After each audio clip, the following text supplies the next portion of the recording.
There is a moment, right before everything falls apart, when a person discovers who they really are. It happened to a man named Marco on a Tuesday morning that started like every other morning. He drank his coffee. He checked his phone. And then, in a single phone call that lasted less than 90 seconds, he learned that the company he had built for 11 years was gone. Frozen accounts. A partner who had vanished with the money. A lawsuit already filed. Most people in that moment would have felt the floor disappear beneath them. Marco felt something else. He felt strangely, unsettlingly calm. And when you understand why, you will understand something that could change the way you move through every hard moment left in your life. Because the secret Marco stumbled into that morning was not luck, and it was not a personality trait he was simply born with. It was a set of ideas, tested for over 2,000 years, by men who buried their children, who were exiled from their homes, who were enslaved, who ruled empires, who faced death not as an abstraction but as a knock on the door. Today, we are going to walk through the Stoic, secrets that build something rare in this world. A human being who is truly, deeply, unshakably fearless. Not reckless, not numb, fearless in the way a mountain is fearless of the storm, because it has already made peace with the wind. Welcome to Wisdom of the Stoics, the home for anyone who wants ancient wisdom for the modern mind. On this channel, we take the writings of men like Marcus Aurelius, Epictetus and Seneca, philosophers who lived thousands of years ago, and we translate their ideas into something you can actually use this week. In your job, in your relationships, in the quiet moments when your mind won't stop racing at 2 in the morning. We are not here to make Stoicism sound like a dusty museum exhibit. We are here to make it a tool you carry with you, the way you'd carry a knife into the woods. Sharp, useful, and there when you need it most. If that sounds like something you need in your life right now, stay with me for the next half hour, because what you are about to hear may be the most important video you watch this year. And if you find value in what we do here, consider becoming part of this community by subscribing, because we release videos exactly like this one designed to arm you with wisdom. The modern world forgot how to teach.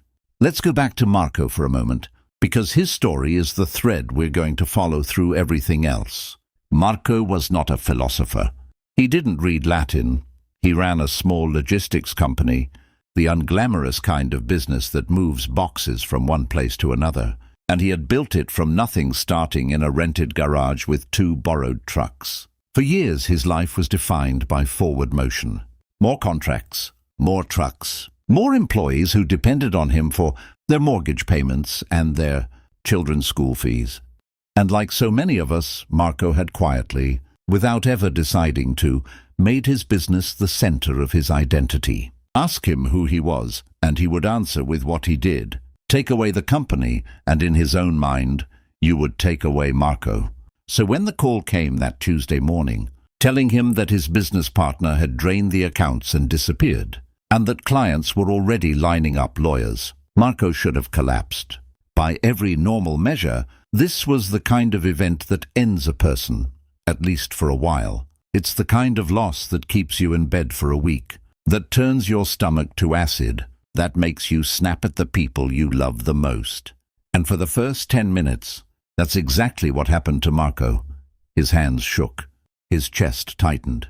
He felt the particular kind of dread that comes when your whole future seems to be dissolving in real time. But then something strange happened. Marco remembered a conversation he'd had 2 years earlier with an old professor of his, a man named James, who had once made an offhand comment about a Roman emperor who wrote himself notes at night, notes nobody was ever supposed to read, about how to keep his mind steady while ruling an empire during plague, war, and betrayal. That emperor was Marcus Aurelius, and the notes eventually became one of the most quietly powerful books ever written, Meditations. Marco had bought a cheap copy on a whim, read maybe 20 pages, and left it on a shelf gathering dust. But in that moment of crisis, one particular line surfaced in his memory, almost like his mind had been holding on to it for exactly this day. Marcus Aurelius had written that the things which trouble us are not the events, themselves, but our judgments about those events, and that it is within our power to wipe out that judgment now. It sounds almost too simple to matter, but sit with it for a second, because this single idea is the foundation for everything we're going to build today. The event was real, the money was gone.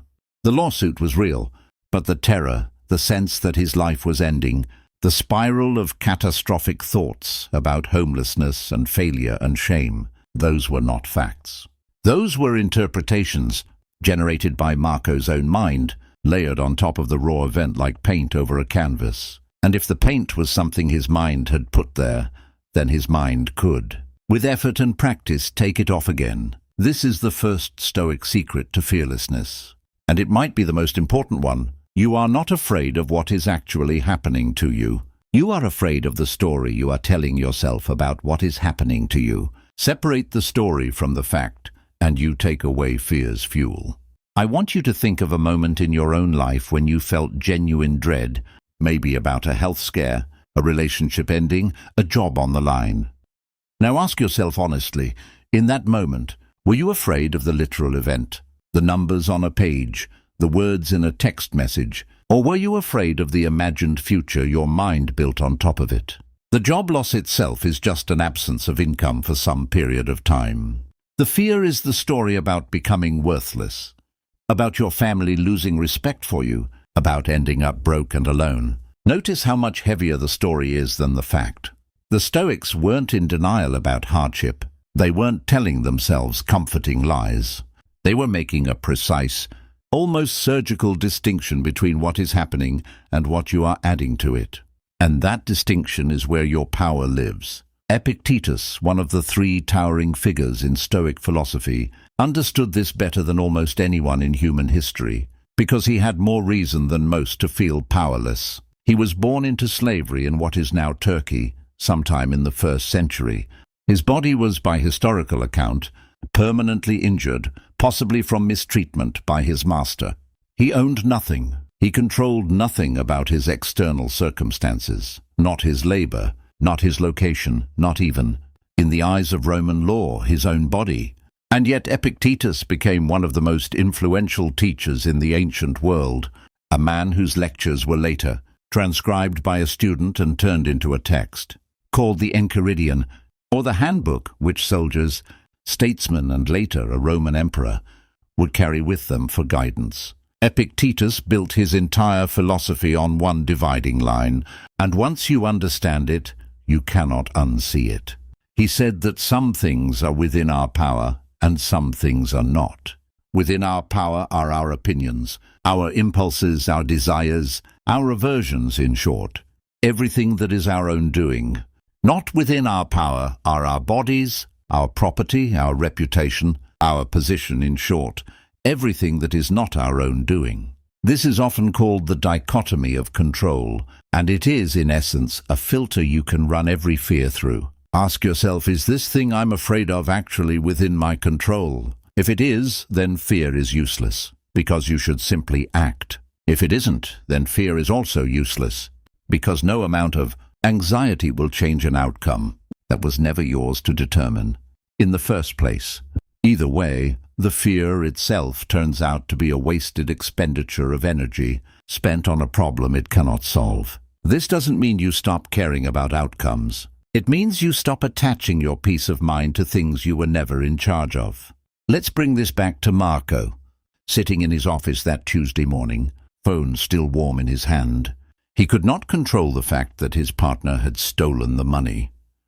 He could not control what the clients would decide to do, whether they'd sue, whether they'd forgive him, whether the business could survive. Those things belonged to other people, to lawyers, to courts, to the unpredictable churn of circumstance. What he could control was much narrower and much more powerful than it first appeared. He could control what he did in the next hour. He could control whether he called a lawyer immediately or spent the day paralyzed. He could control the tone he used with his employees when he broke the news to them. He could control whether he treated this as the end of his story or as one difficult chapter within a much longer one. The moment Marco stopped fighting to control the uncontrollable and started pouring all of his energy into the narrow, real, actionable space that was actually his, something shifted. The dread didn't vanish completely, because he wasn't a stone, he was a human being. But it stopped running the show. He made 3 phone calls that day. One to a lawyer, one to his top employee to coordinate a plan, and one to his wife, to tell her the truth without dressing it up or hiding behind false optimism. Each call got a little easier, not because the situation improved, but because Marco kept discovering again and again that he was capable of acting clearly even while afraid. And that discovery, that you can be afraid and still function, still think, still choose, is the real seed of fearlessness. Fearlessness was never about the absence of fear. It's about the refusal to let fear make your decisions for you.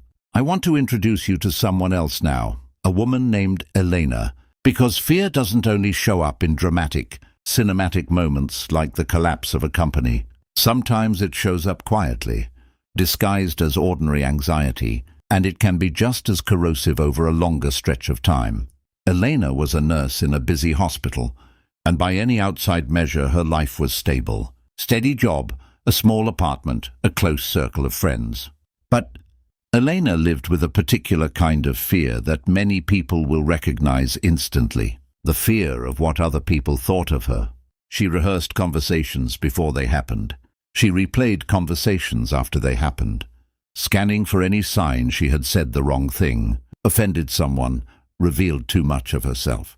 She turned down a promotion because it would mean leading a team, and leading a team meant being watched, judged, evaluated constantly, and Elena could not bear the thought of being watched that closely. If you've ever felt this way, you know it doesn't look like fear from the outside. It looks like modesty or carefulness or simply being a private person.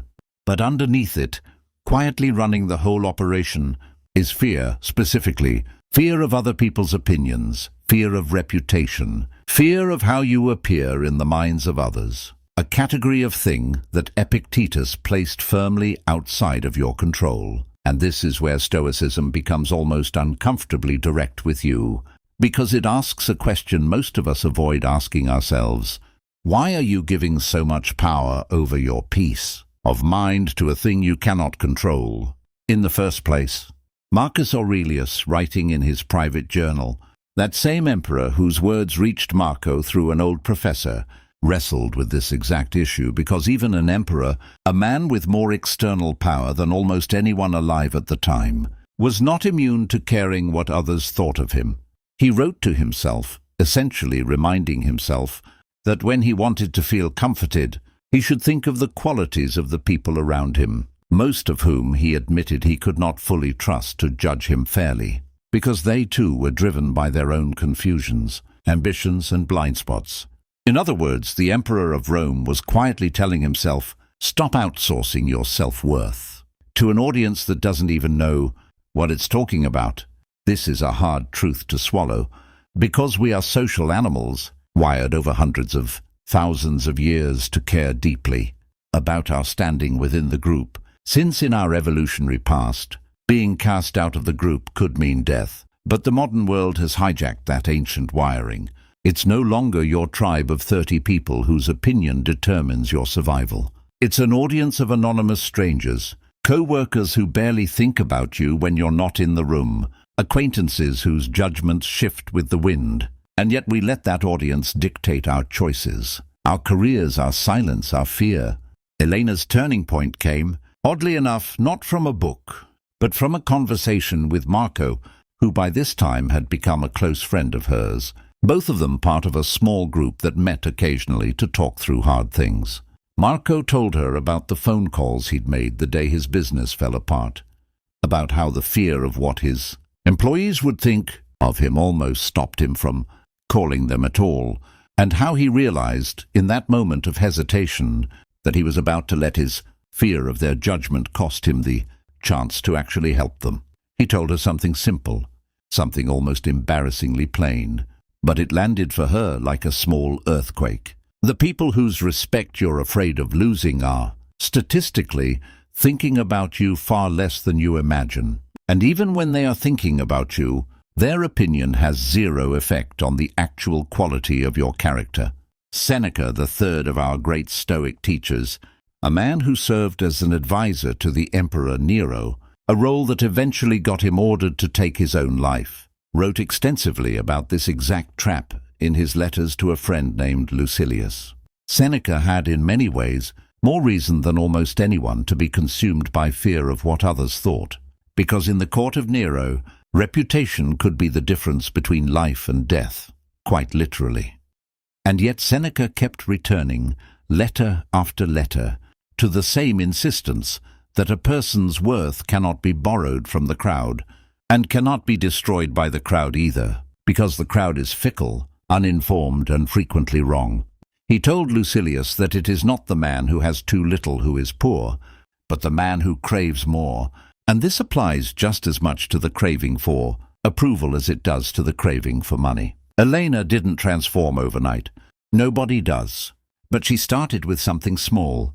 She took the promotion, not because her fear disappeared, but because she decided deliberately that the discomfort of being watched was a smaller price to pay than the slow erosion of a life spent shrinking to avoid judgment. In her first team meeting as a lead, her voice shook a little. She noticed it and she kept talking anyway. That, right there, in that shaking voice that refused to stop, is what fearlessness actually looks like in practice. It is almost never the absence of nerves. It is the decision to act despite them, because you've recognized that the nerves were never a reliable signal of real danger in the first place, only an old evolutionary alarm system firing at the wrong target. Now I want to pause here and ask you something directly.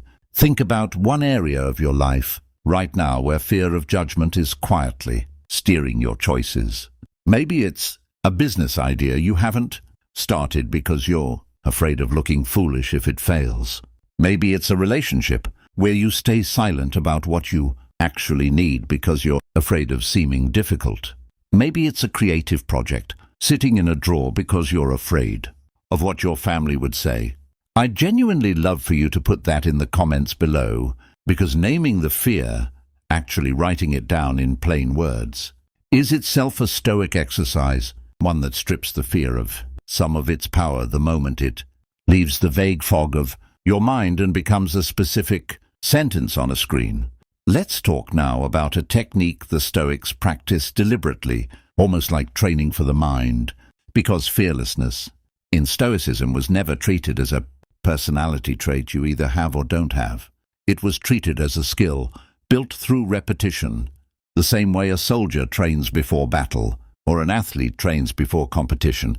This technique is called Premeditatio malorum, which translates roughly to the premeditation of evils, and at first glance, it sounds like the opposite of what you'd expect from a philosophy about becoming fearless. It sounds like deliberately imagining bad things happening to you. Seneca described this practice in one of his letters, advising that nothing should ever come as a total surprise to us, and that our minds should run ahead into the future and consider everything that could possibly happen, not to torment ourselves, but so that when hardship does arrive, we meet it having already rehearsed our response.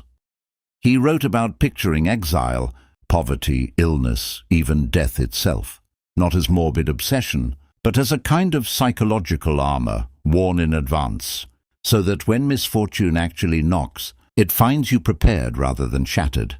Here's why this works, and why it isn't the same thing as anxious catastrophizing, which is something many of us already do, involuntarily, and which only makes us miserable, without making us prepared. The difference lies in intention and structure. Anxious catastrophizing is passive. It loops uncontrollably, it exaggerates, it offers no resolution, and it happens to you rather than being directed by you. Premeditatio malorum is active. You sit down deliberately for a defined period of time, and you walk through a specific, difficult scenario with clear eyes.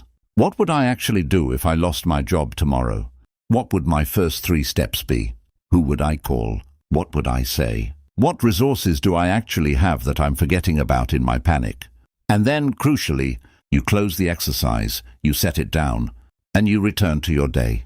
Marco, without ever having read Seneca's letters directly, had done a rough version of this without realizing it, simply because his mind had been circling around business risk for years, quietly imagining what he'd do if a client left, if a truck broke down, if a shipment was lost.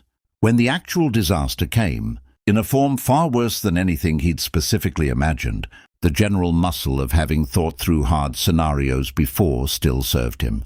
His mind wasn't encountering the shape of catastrophe for the very first time. It had trained informally for exactly this kind of moment. I want you to try a small version of this yourself. Right now, as you're listening, think of the thing you fear most in your life at this moment. Not the vague, foggy version of the fear, but the specific, concrete version. If you're afraid of losing your job, don't just feel the dread, walk through it. Imagine the actual morning you'd get the news. Imagine what you would do that same day. Imagine who you'd call first. Imagine, honestly, whether you would survive it. Because the truth, almost every single time, is that you would. Painfully, uncomfortably, but you would survive it. And once your mind has walked that path even once in a calm, deliberate way, the fear loses a significant portion of its grip. Because fear feeds on vagueness and mystery, and it starves on specificity and familiarity. There is another practice closely related that Marcus Aurelius returned to again and again throughout meditations, and it might be the most psychologically bold idea in the entire Stoic tradition. It's often called Memento mori, remember that you will die. This sounds, on the surface, like something dark, even morbid, the kind of thing you'd expect from a philosophy obsessed with hardship. But in practice, it is one of the most liberating ideas a human being can hold in their mind, because so much of our fear, if you trace it back far enough, is ultimately a fear of death, or a fear of the small losses that remind us of death. The loss of status, the loss of youth, the loss of certainty, the loss of control. Marcus Aurelius wrote to himself that he could leave this life at any moment, and he should shape his every act and thought accordingly. He wasn't writing this to depress himself. He was writing it because he understood something that modern psychology has since confirmed in different language, that when people confront the reality of their mortality directly, rather than avoiding it, they often become clearer about what actually matters, and lighter about what doesn't. The small humiliations, the minor social anxieties, the fear of an uncomfortable email, all of it shrinks dramatically in significance when held up against the plain fact that your time here is finite and already, right now, running. There's a particular story about Marcus Aurelius that captures this beautifully. As emperor, he had a servant whose job, according to some ancient sources, was to walk behind him during triumphal processions and whisper into his ear, again and again, "Remember, you are mortal." Picture that. The most powerful man in the known world, cheered by crowds, draped in the trappings of near-divine status. And he had arranged deliberately for someone to keep whispering the one truth that would keep his ego and his fear both in check. He was not afraid of death because he denied it. He was, in a strange way, made calmer by facing it directly, because facing it stripped away everything false and left only what was real. I think of Elena again here, because after she took that promotion, after her voice stopped shaking quite so much in meetings, she went through a health scare of her own, a lump that turned out, thankfully, to be benign, but for about 2 weeks she did not know that. And she had to sit with the real possibility of a serious diagnosis.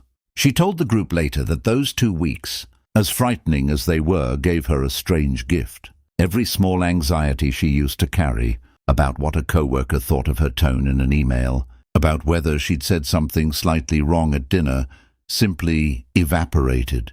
Not because she decided to let them go through willpower, but because, held up against the possibility of a life-threatening diagnosis, they revealed themselves as the tiny, insignificant things they had always been. When the results came back clear, she made a decision. She didn't want to wait for another scare to access that clarity. She wanted to hold on to the perspective that fear of death, faced honestly, had given her, without needing the actual threat to keep renewing it. This is exactly what Memento Mori is designed to do.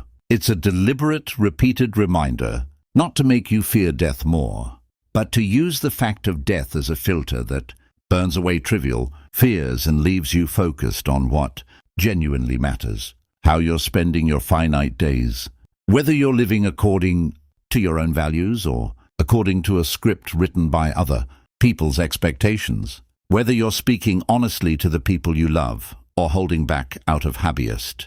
Now, before we go further, I want to ask you to do something for this channel, because if these ideas are landing for you, the algorithm that decides who else gets to see this video is watching how you engage with it right now. If you've made it this far, take 2 seconds and hit that like button, because it genuinely helps this video reach someone else who might need to hear exactly this, on a day exactly like the one you might be having right now.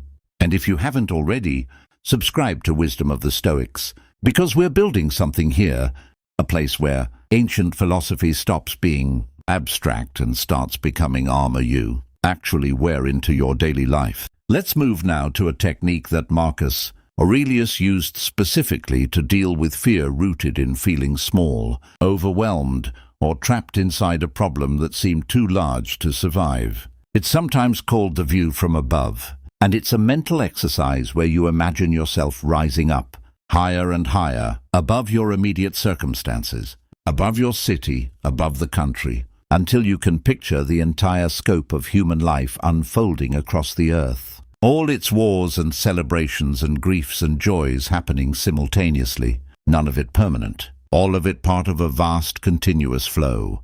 Marcus Aurelius used this technique to put his role as emperor, an almost unimaginably heavy responsibility, into proper proportion. He reminded himself that entire empires had risen and fallen, that great men whose names had once dominated the news of their time were now forgotten by nearly everyone, that the scale of human history was so vast that even the largest personal crisis, viewed from a great enough height, becomes a single small wave in an enormous ocean. This isn't meant to make your problems feel meaningless in a nihilistic, uncaring way. It's meant to correct a distortion that fear creates. The distortion that makes your current crisis feel like it is the entire universe, when in fact it is one moment, in one life among billions of lives, across thousands of years of human experience, most of which involved people surviving things at least as hard as what you're facing now.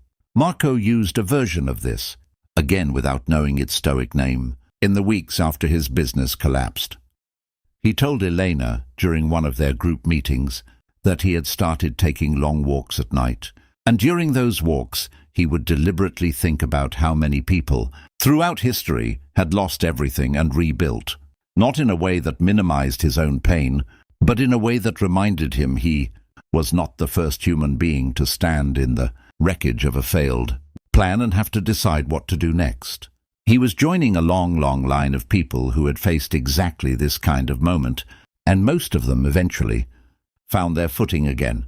That thought didn't erase the fear, but it shrank it down to a manageable size, small enough to actually hold, rather than something so large it swallowed him whole. I want to bring in James now, the professor whose offhand comment about Marcus Aurelius had planted the seed in Marco's mind years earlier, because James's own story shows a slightly different face of fear, one that many people carry silently for decades without ever naming it directly. James had spent his entire career in academia, respected, tenured, comfortable. But underneath that comfort was a fear he rarely admitted even to himself, the fear of being ordinary. He had, in his 20s, dreamed of writing something significant, a book that would matter, ideas that would outlive him. Instead, decades passed in the safe, steady rhythm of lectures and grading and modest publications that few people outside his narrow field would ever read.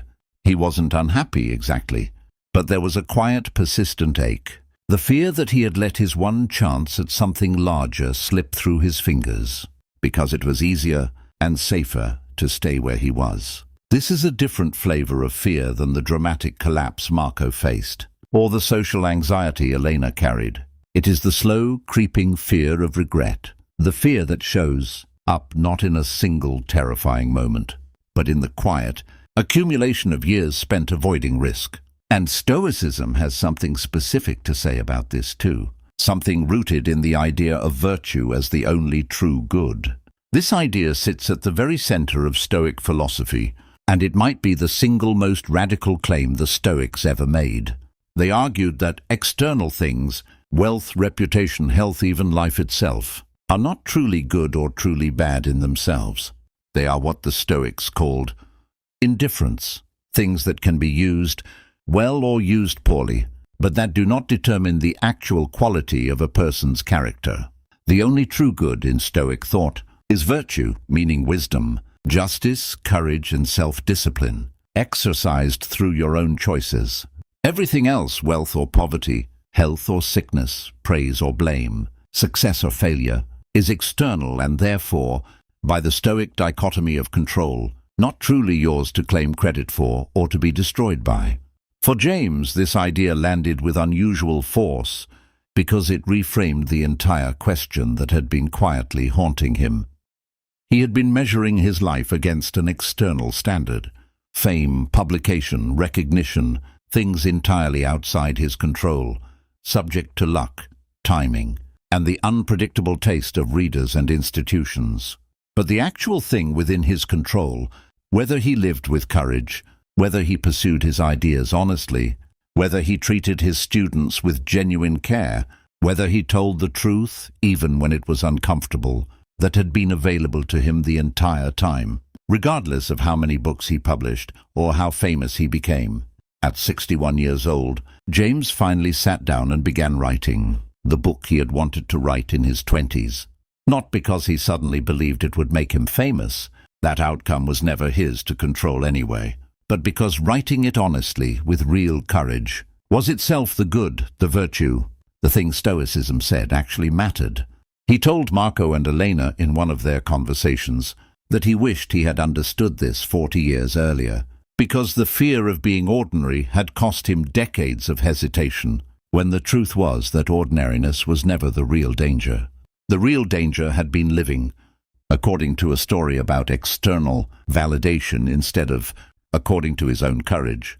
This brings us to something crucial about Stoic fearlessness that I think gets misunderstood constantly in modern culture, where the word Stoic has been flattened into something cold, emotionless, a stiff upper lip, a person who simply suppresses feeling.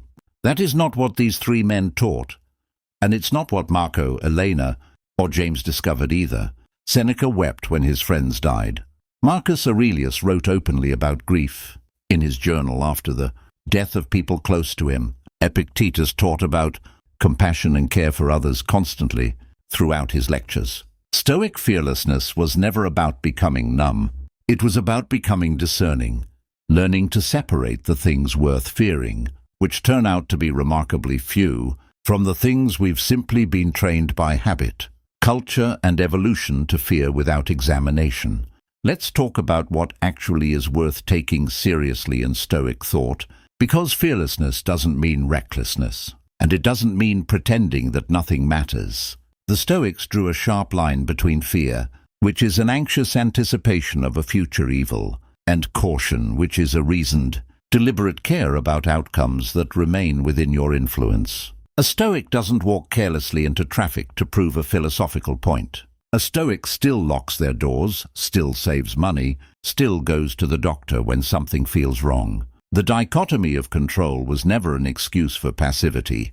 It was a filter for where to spend your emotional energy, so that the energy left over, once fear had been drained of the things it was wasted on, could be redirected entirely into deliberate, careful action on the things that were actually yours to influence. Marco didn't sit back passively after his business collapsed, telling himself none of it mattered because it was all external. He fought hard through the legal process. He rebuilt slowly.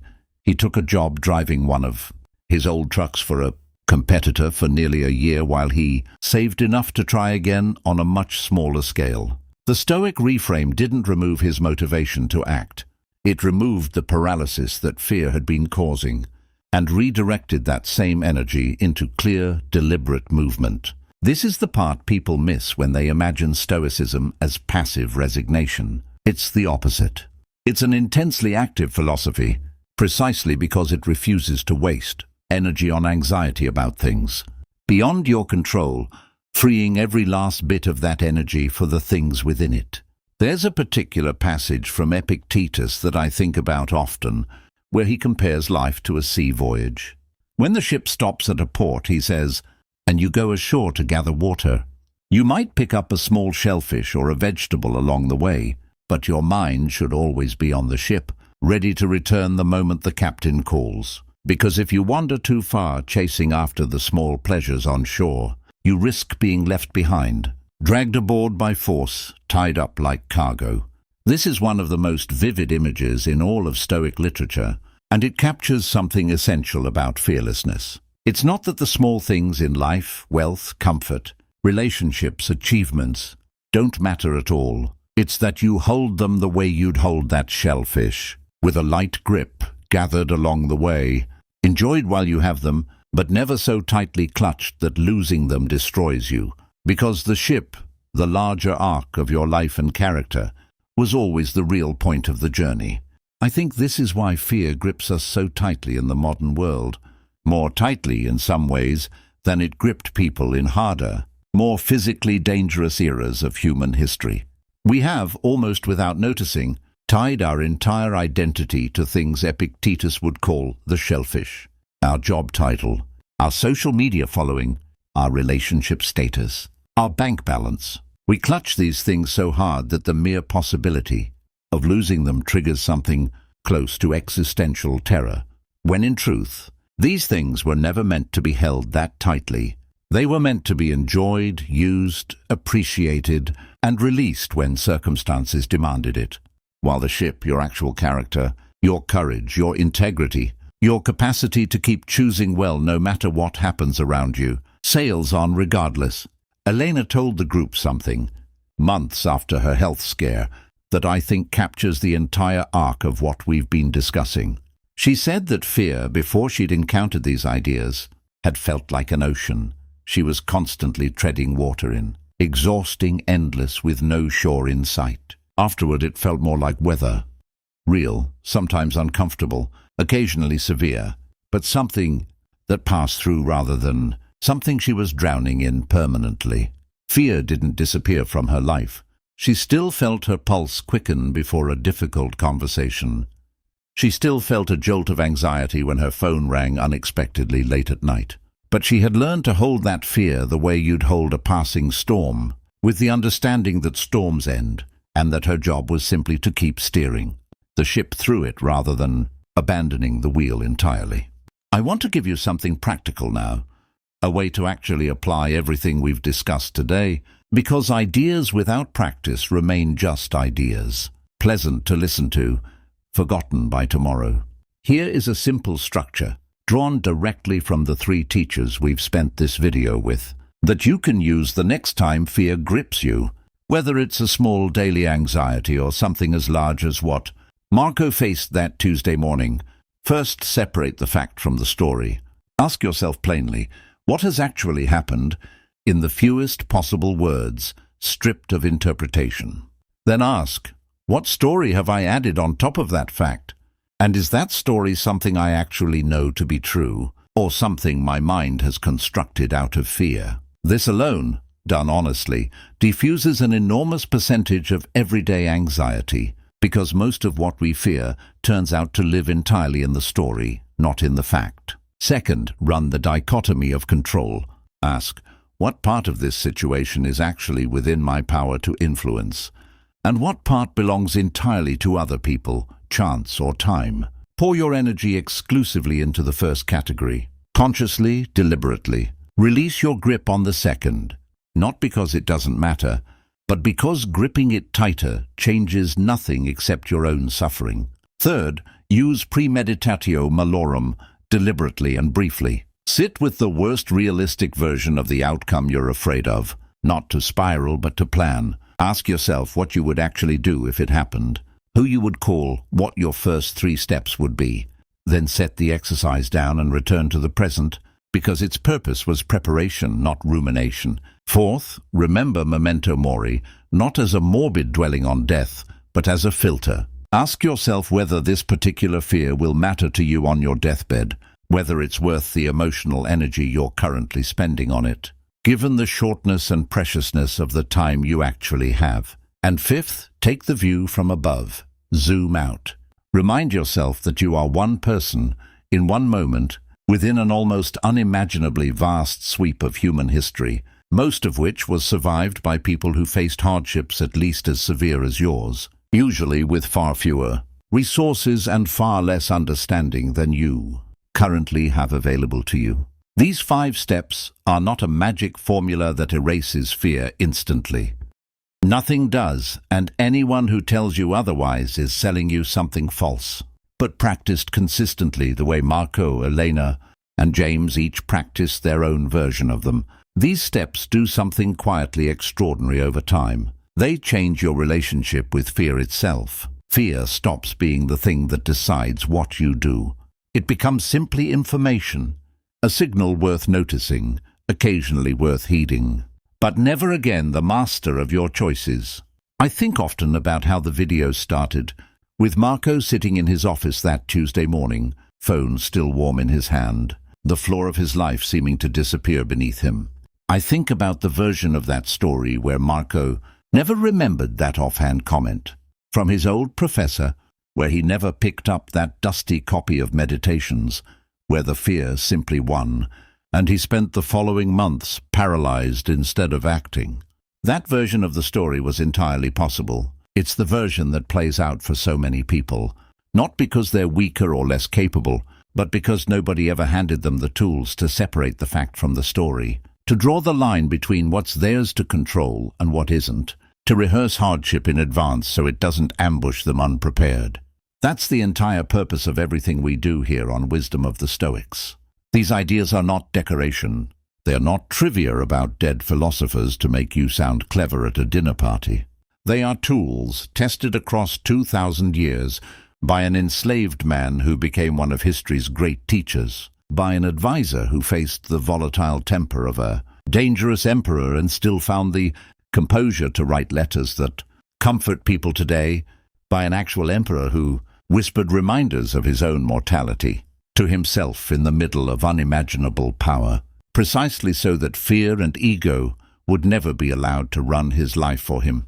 Marco eventually rebuilt his business, smaller than before but on steadier ground, and he told the group once that he doesn't think of the collapse as the worst thing that happened to him anymore.